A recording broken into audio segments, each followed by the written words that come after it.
Hello, friends, and welcome to the Cinemondo podcast with Kathy and Burk, talking about movies and movie trailers.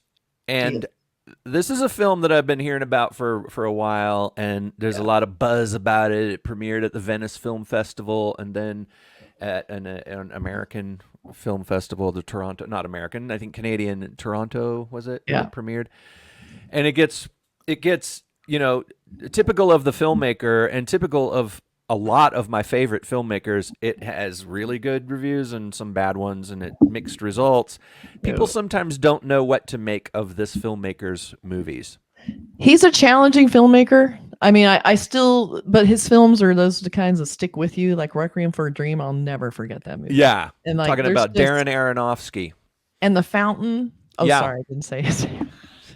So The Fountain has one of the most beautiful soundtracks I've ever heard, which it's still on him. But yeah, I mean, he's fantastic. Well, yeah, we did an episode about his film Mother with an exclamation point, Mother, and that movie, I felt like, gosh, that is one of the coolest films I've seen, and I watched it again recently, and it's not like any other film. It is a weird film. It's a strange film. If you go into it thinking you're going to see a relationship or a relationship comedy or a normal drama about a couple living in a house, it's like you're going to make normal movies. Period. You're not going to get shocked. Yeah. But his movie Noah, which was like a biblical epic, sort of, I guess, but it had rock monsters in it and stuff. It was a bizarre interpretation of an ancient text, which he sort of literally, almost like, okay, well, this is what it says. I have to say that's one of the films I haven't seen. I've seen them all except for that. Just couldn't deal with it. I just couldn't go.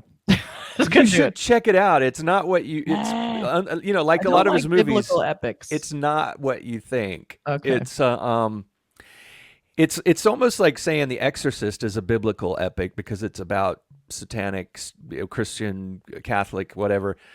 Noah is I give horror movies a pass on religious stuff because they're always like, part of the story. Noah is almost like a science fiction movie. I guess when you think about it, if you're doing that literally, it would be.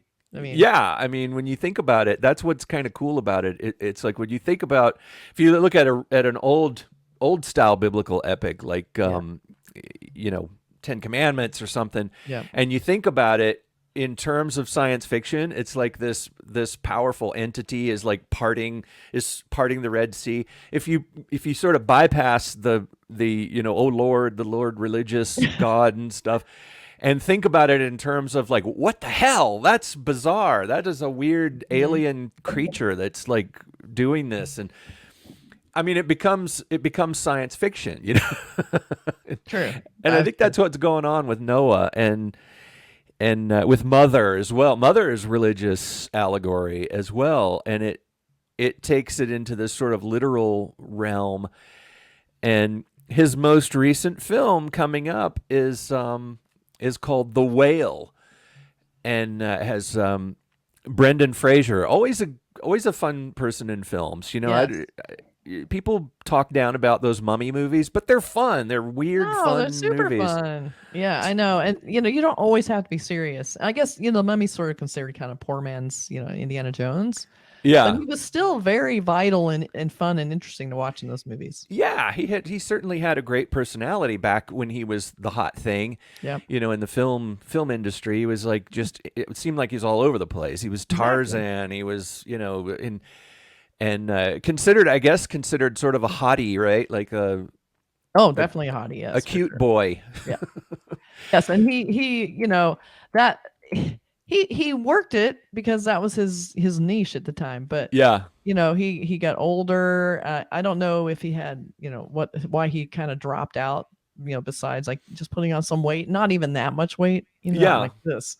But he still kind of works regularly. It's not necessarily the big screen, but he's still been on some TV shows here and there. He always kind of works through that. But this will be his first big screen for a while.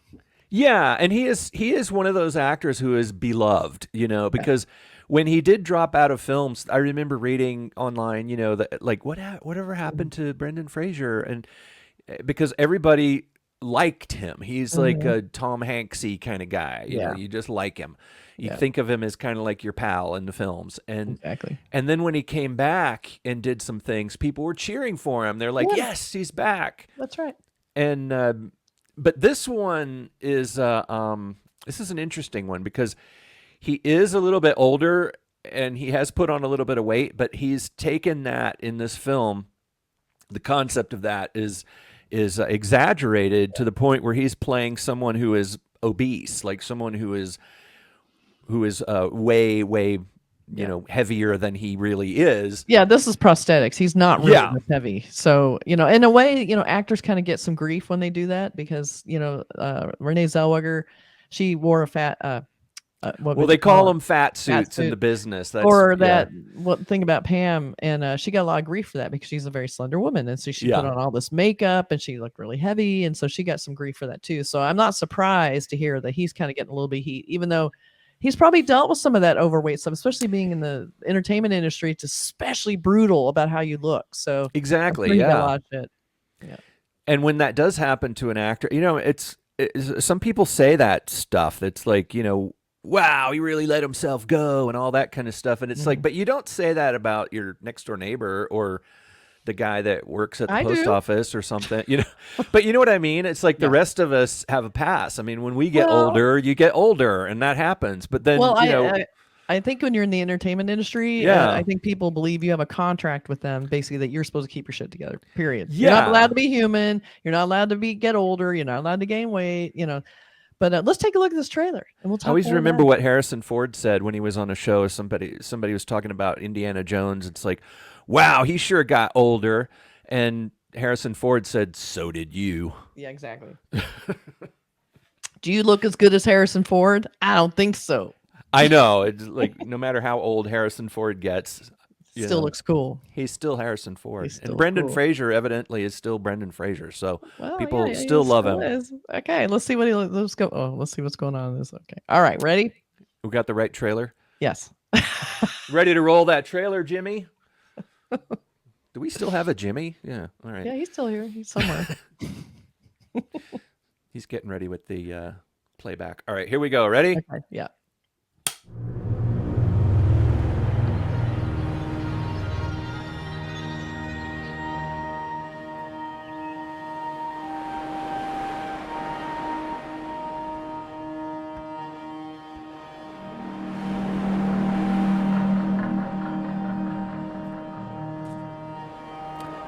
Very teasery so far.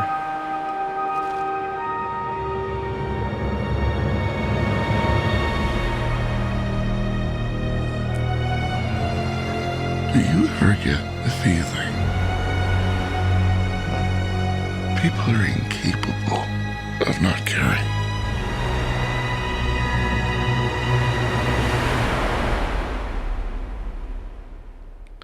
People are amazing.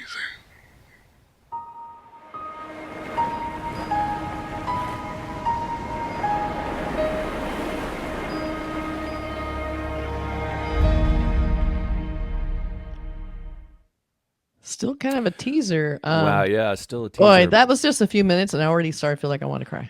I know. So the way he talks, he's so full of emotion. Oh my God, Yeah. I have a problem with this movie. This will be a hard one. I know. And it's giving him an opportunity to. I mean, in his other films, I'm talking his early days. He was the cool dude. He was in good shape and all that stuff. And in this one, when you get a role where you play someone who is not tied down by good looks, I'll put it that way, you can expand your act. I think actors sometimes feel like, I'll bet he feels, I don't know him, but I'll bet when he got this role and he started getting into this makeup and the look and started becoming this character, I bet he felt free as an actor. because he will be offered and a lot of parts that he wouldn't have gotten as the good looking hottie. And also I think this movie was kind of like you were saying earlier, it took a long time to get started because they couldn't find the right actor. So Right. Brendan Fraser basically made Darren Aronofsky's movie happen because Darren Aronofsky was like, oh, he's the one, I want this guy, he'd be great in this, he's got those eyes and just that looked really heavy duty. And I saw Brendan Fraser at the movies one time. Yeah. It was at the ArcLight and in Hollywood, which is hopefully going to open soon. Yeah. And my church, basically. So he was there's a bar in that place upstairs, and he was in the bar waiting to go in one of the 21 plus movies all by himself, just by himself. And he had his little drink, and he was walking around. And he just said hi as he walked by. Hi. Just being super sweet, like open, like he wasn't trying to hide or look in, incognito or anything. He still looked good. Right. But it's weird when you see someone in person like that because they kind of transcend that kind of invisible wall between us and celebrities, that you do see them as a human being. Like I saw him in 3D. He was there. He was just being a guy at the movies. And I'm like, he's a person. So when I see him in this, I kind of still have in my head that he's not just an actor on the big screen. He's just a guy. Yeah. He also has, he's got a favorite chair, and he eats a favorite breakfast that he likes. He's like a normal guy who has a regular life, and acting in a lot of cases, like with all of our jobs, it's not even the biggest part of your life. I mean, that's one thing a lot of people don't realize with actors. And you always hear this thing about like an actor's downfall. It's like people were talking about Brendan Fraser and other actors like him who did sort of get older and stop making movies for a while. They were like, oh, what a loser. They're talking about him like they failed somehow. And it's like, you know what? He was in a million movies. He was in these great movies. People still watch. Movies, and people still like him. And he, even if he only made one movie, does that make me a failure because I was never a movie star? Yes. It did. We're all failures. But anyway, he was a movie star. It's like, give him that, and how can you be a loser after you've done something like that? Again, under extra scrutiny. Yes, that's what it is. Keep it together. But again, he's in this tier now where he's now getting all this recognition as an actor, which he didn't get before. He got like, oh yeah, you're a bankable guy. Let's put you in the movie. We'll make money. It wasn't like you're a great actor. Well, now he has this chance to transcend into I'm a great actor. Second chance. Yeah. So it's really cool to see him in this. He looks like he's gonna like let everyone know, hey, I'm still here and I'm still great, which he is. And it has a kind of Stephen King feel to me because it's about a man who wants to eat himself to death. That kind of. So that feels very Stephen King. Like the opposite of Thinner. Exactly. It's like he's gonna eat himself to death, but it's like it just looks it looks rough, man. Just looking at that, you can just feel the Aronofsky of it all. Like just everything shot, and I'm like, oh my god, this is just gonna be brutal. He's a very meticulous filmmaker. I think he's one of those filmmakers that I think puts things in the movie on purpose. He doesn't. Yes. There's nothing. Yeah. We've talked about filmmakers like Ari Aster and other filmmakers who you watch their movies again and again, and you're like that's not just thrown on that prop or that piece of set dressing. It's not just sitting there for no reason. Yeah. Or that line of dialogue or that little character quirk. It's not just throwaway. There's a lot of thought and detail that goes into his films, I think. And this one, I mean, I don't know. I saw the trailer just now, and I still don't really know what this movie is going to be. No. I only know that it looks really fascinating and what I've heard about it. Study. But we have a poster. So, this is exactly the kind of poster this movie needs. Yeah, it's just a simple shot from the film. I would complain it's a little overly retouched. Sorry, BLT.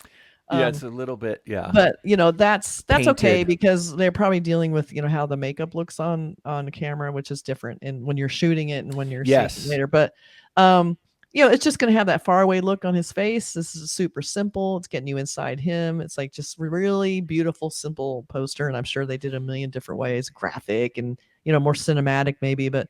Really, it's going to be personal and simple, and I think this is a really, really well done poster. And I like that the title's kind of small, almost like they don't want to overplay any element. This is about Brendan Fraser. That's all this is about. He's going to be the poster. He's going to be the way in. He is the whale. Yeah, and the font that they use is a serif font, which is interesting. Drama font. The it's got the where is it? Up there, the quote. Yeah. Yeah, this is performance of a definitely lifetime. It's a review poster for sure. That was added in for sure. coming soon. It's a serious. Right. It's like, okay, this is a serious movie.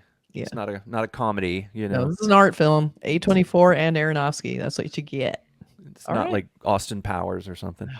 All right, this looks like some powerful stuff. Let us know if you've seen it. It's been at some festivals, but we have not seen it yet. It comes out, I think he said December 8th or 9th, something like that. So a few weeks. Pretty soon. Yeah. Always looking forward to a new Darren Aronofsky movie. Yeah. And Sadie Sink, from Stranger Things. She's in it. So we'll see what she does. Yeah. I guess she's the daughter probably. So all right. Yeah. Let's do it. Take care, everybody. Bye, guys. Let us know what you think. Like, subscribe, comment. Yes. Bye. Bye.